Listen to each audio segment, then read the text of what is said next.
সাংবাদিকতা সৎ পথে থেকে করবা। এই যে আমার হাতে কোরআন নাযিল করছে আল্লাহ, আমি আপনাদের সমস্ত জনগণের সামনে বললাম, ডক্টর মুখলেসুর রহমান হুজুর যে চাঁদাবাজির অভিযোগ আমার আর সবাইয়ের নামে নিয়ে আসছে, এইটা মিথ্যা। আমি কোরআন হাতে নিয়ে আল্লাহ শপথ করে জনগণের সামনে বললাম, আমি চ্যালেঞ্জ করলাম, যদি ডক্টর মুখলেসুর রহমান হুজুর আপনি দুর্নীতিবাজ না হন, যদি আমরা চাঁদাবাজ হই, পারলে কোরআন সামনে নিয়ে জনগণের সামনে দাঁড়ান। কথা বলো, বুকে সাহস লাগে রে, বুকে সাহস লাগে। আরে ভাই, যে হুজুর মাথায় পাগড়ি দিয়ে লক্ষ লক্ষ টাকা আত্মসাৎ করে, তার কি কোরআনের উপরে কোন রকমের বিশ্বাস আছে? এ বলেন, বিশ্বাস আছে?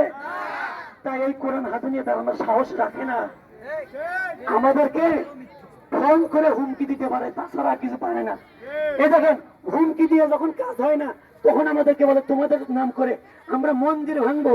মন্দির ভাঙবে, আমরা ফেসবুকে বললাম আমাদের কার্যক্রম শুধু আলিয়া মাদ্রাসায়, তখন তারা তাদের কিছু লোক দিয়ে আমাদের মাঝে বিশৃঙ্খলা সৃষ্টি করার চেষ্টা করছে। তবে এই যে কোরআন যে আল্লাহ নাজিল করছে, আল্লাহ বলছে জাল হক এটা তো সত্য, ও জাকাল বাতিল চলে গেছে মিথ্যা, ইন্নাল বাতিলা কানা যাহুকান, মিথ্যা চিরকাল মিথ্যা।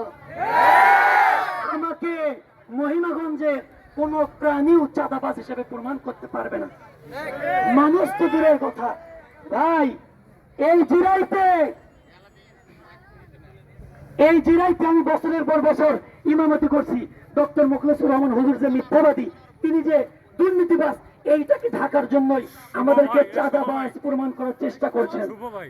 তাদের এই দাবি, তাদের এই সমস্যাটা কখনো আমাদেরকে তারা প্রমাণ করতে পারবে না। সম্মানিত উপস্থিতি, আমি চ্যালেঞ্জ জানিয়ে গেলাম, আমি আলামিন ইবনে রায়হান এই মাদ্রাসার ফাজিল প্রথম বর্ষের শিক্ষার্থী। আল্লাহকে বিশ্বাস করি, এই মাদ্রাসার সামনে, এই মাদ্রাসার রহিম বক্স আহমদ হোসেন সাহেব মাদ্রাসা প্রতিষ্ঠা করেছেন ন্যায়ের জন্য, মানুষকে এলেম শিক্ষার জন্য। সেই মাদ্রাসা মাঠে দাঁড়িয়ে উপরে আকাশ আল্লাহর দিকে তাকিয়ে বলছিল, আল্লাহ, ডক্টর মুখলেসুর রহমান এবং তার সাঙ্গপাঙ্গরা আমাদেরকে তাদের দুর্নীতি ফাঁস করার জন্য যে এই চাঁদাবাজ প্রমাণের চেষ্টা করতেছে, এটা মিথ্যা, এটা মিথ্যা, এটা মিথ্যা। আল্লাহর কোরআন সত্য। আমি কোরআন হাতে নিয়ে আল্লাহর শপথ করে একটা জনগণের সামনে বললাম, যদি ডক্টর মুখলেসুর রহমান দুর্নীতিবাজ না হয়, যদি আমরাই চাঁদাবাজ হই, তিনি যেন আমাদের মতো সামনে এসে এইভাবে লাইভে ভিডিও চলাকালীন কোরআন হাতে নিয়ে এভাবে বলে যায়, বলে যায়। এমন আমি আমার দাবি এটা এখানে ব্যক্ত করলাম। আসসালামু আলাইকুম ওয়া রাহমাতুল্লাহ।